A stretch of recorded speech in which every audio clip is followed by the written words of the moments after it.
నమస్తే పాలకుర్తి ప్రజలారా, 2023 జూన్ 15 ఈ తేదీ పాలకుర్తి నియోజకవర్గ ప్రజలు చరిత్రలో మర్చిపోలేని తేదీ.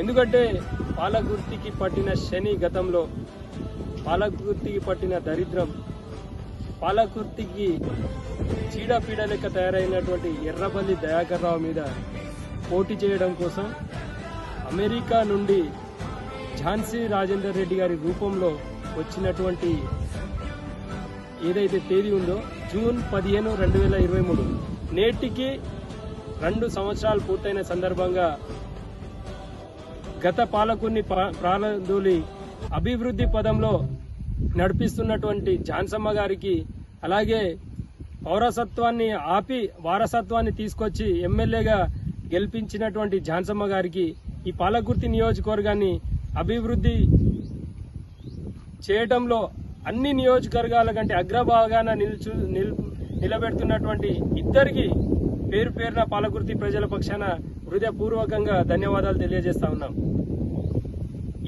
ఈ మాదిరిగానే రాబోయే 40 సంవత్సరాల వరకు మీరు ఈ పాలకుర్తి గడ్డ మీద ఉండాలని కోరుకుంటూ ఈ పాలకుర్తి నియోజకవర్గాన్ని గతం కంటే ఎక్కువ అభివృద్ధి చేసి ఈ పాలకుర్తి నియోజకవర్గాన్ని రాష్ట్రంలోనే నెంబర్ 1 నియోజకవర్గంలో తీర్చిదిద్దాలని ఝాన్సమ్మ గారికి, అలాగే ఎమ్మెల్యే యశస్విని రెడ్డి గారికి ఈ పాలకుర్తి ప్రజల పక్షాన, పాలకుర్తి నియోజకవర్గ యువజన కాంగ్రెస్ పక్షాన హృదయపూర్వకంగా ఇవాళ మిమ్మల్ని కోరుతా ఉన్నాం.